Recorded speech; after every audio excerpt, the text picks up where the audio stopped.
Okay, so just coming into a comfortable seated position. Now I'm going to invite you to take a block and just pop that underneath the pelvis as well, 1 or 2 blocks. So instantly, as soon as you've lifted the hips, you've made more space for baby, okay? Which is ideal. And this is what we want to do throughout the day as well. So when you're sitting at work or driving, etc., try to take something that will elevate the hips just slightly, or when you're sitting at home as well, just to create a bit more space for the pelvis and to allow the pelvis to tip forwards ever so slightly too. Okay, and then that's also just going to help gravity draw baby round into the optimal fetal positioning as well. All right, so from here we're going to take the hands forwards, just popping them down just in front of the feet. They're staying nice and long through the spine. It's very challenging to reach the floor. Of course, take something to just pop underneath the hands. So that could be a bolster or blocks or whatever you've got to hand. It's absolutely fine. So it's just got a little forward tilt on the pelvis. Now, as you go into that forward tilt, we're not creating more of a lumbar arch. We still want the spine in neutral. It's not going to hurt the back at all. You're literally just rocking the pelvis forwards. That is all. Okay, now I want you to soften down into the pelvis using the breath. So again, draw tall through the spine. Deep inhale. And then just an exhale. Softening the body, feel the psoas muscles softening as well, feeling the pelvic floor relax too.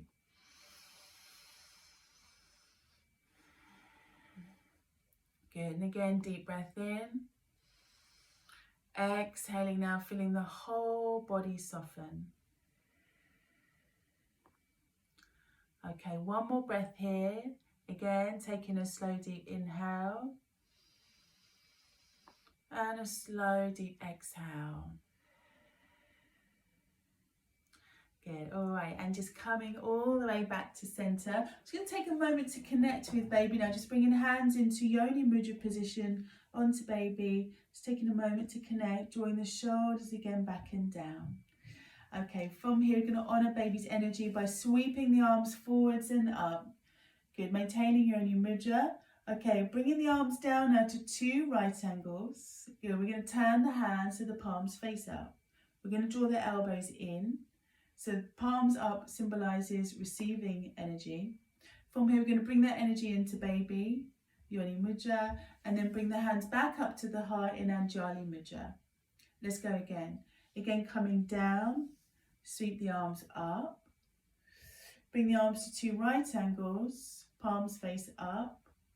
Receiving energy, draw the elbows in, and then bringing the hands into into Yoni Mudra to baby, and again coming up to prayer. Let's do it one more time. So again, coming down, reaching up, bending the elbows. Good.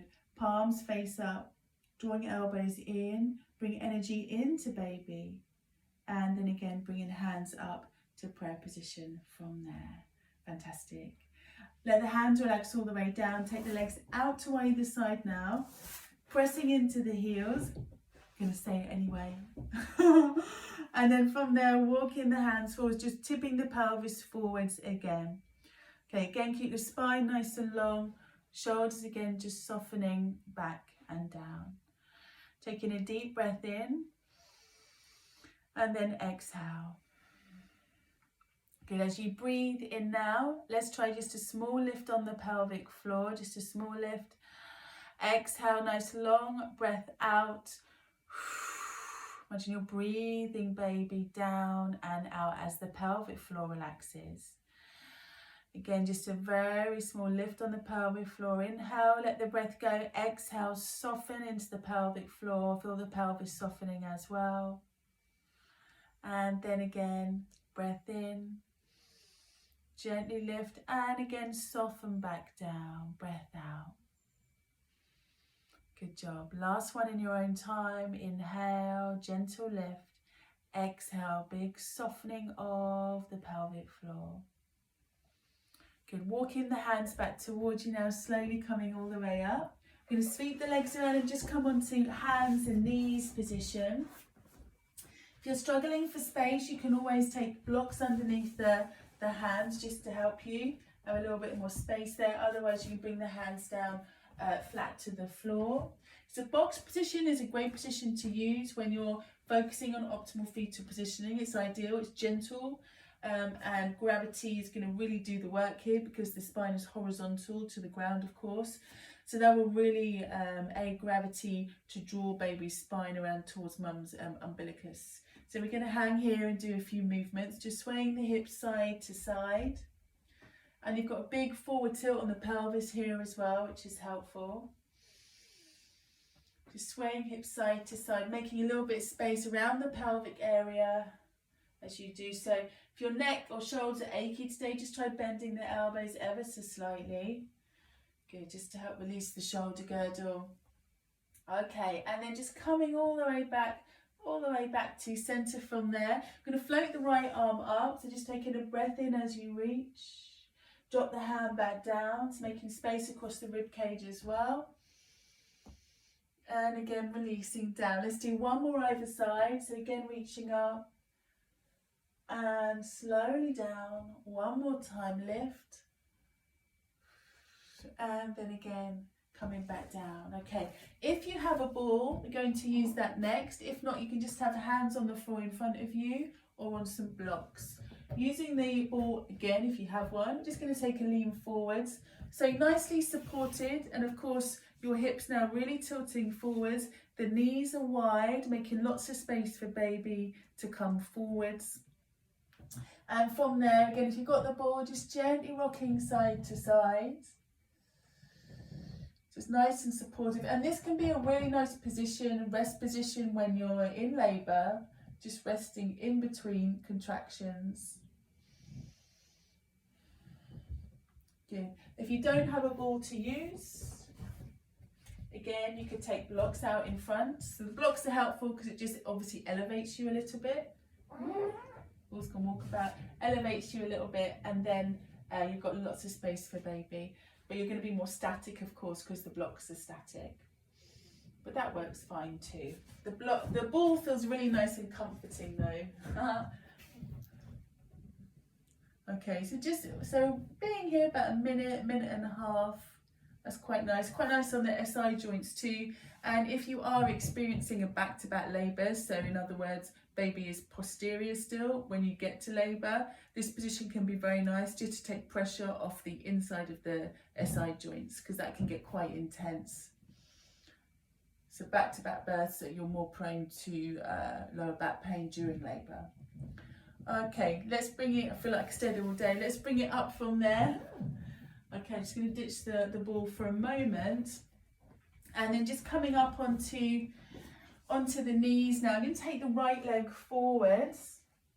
And let's take our blocks again. Just bringing the blocks down to the inside of the right leg. I'm putting them on the high end.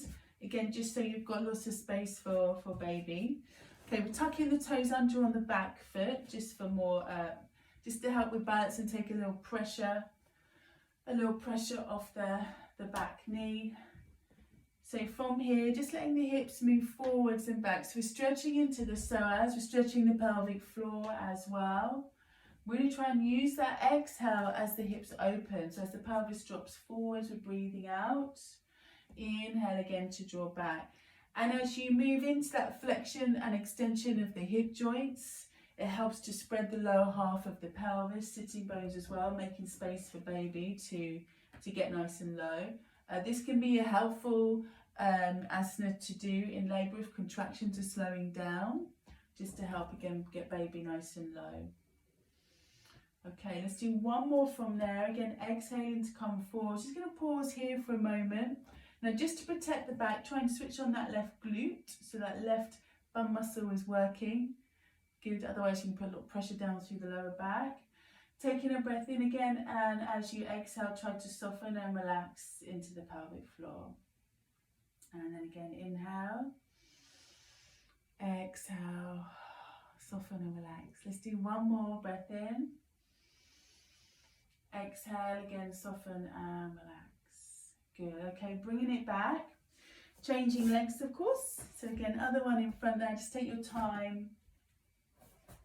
You can use a ball with this position as well, just hands wrapped, or arms wrapped around the ball, just gently rocking forwards and back. Blocks again work fine too though. So again, exhaling as you come forward, just being sure you don't go too far forwards by using that right glute muscle as a stopper. So contracting that as you come forwards. Again, breath out. Inhale, good. Exhale, come forwards. Now soften into the pelvic floor. So nice deep breath out. Inhale again, coming back. Exhale again, coming forwards. Softening into the pelvic floor. Inhale back. Let's do one more like that. So again, gently forwards.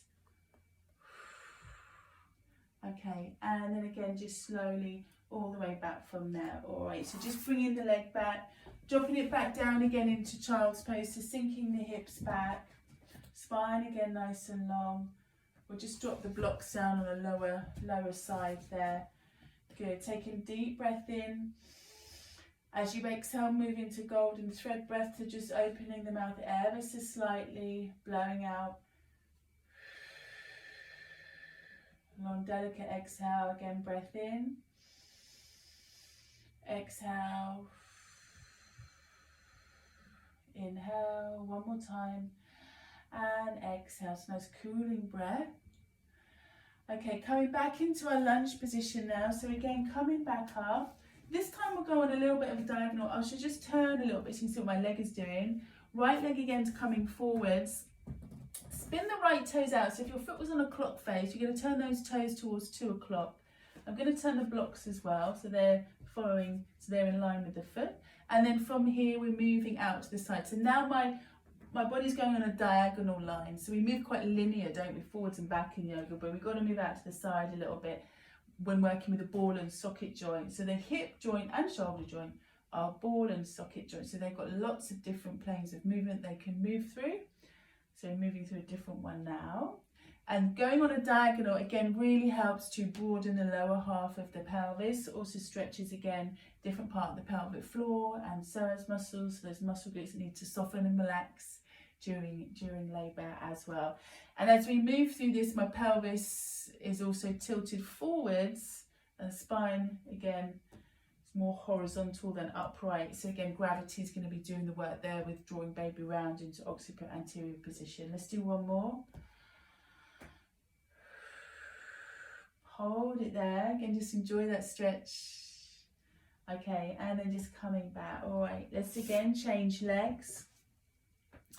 So if your left foot now is on a clock face, you'd be at 10 o'clock. Bringing the blocks over there. And again, we're just using the blocks to create a bit more space.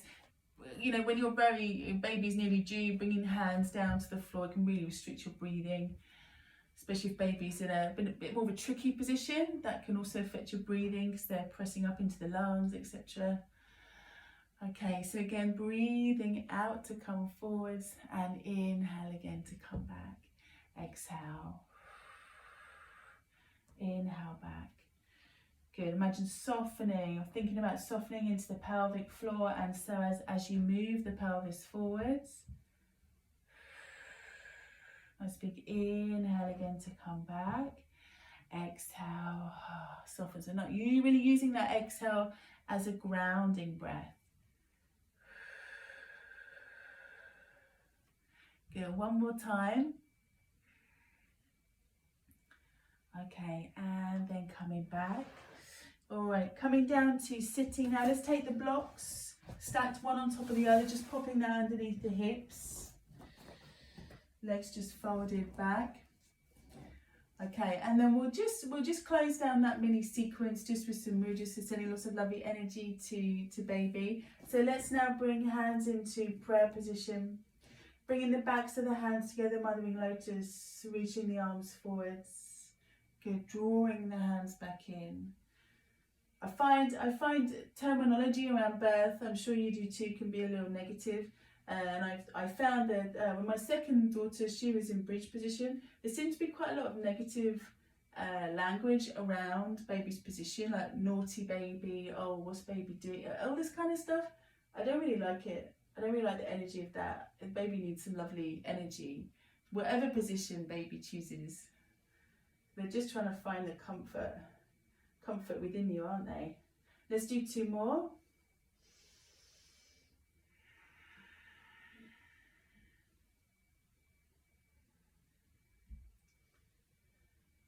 And at the end of the day, it just is what it is as well. There is that. So let's now just bring left hand to heart, right hand to baby. Just going to chant Om. Take a slow deep inhale. Om.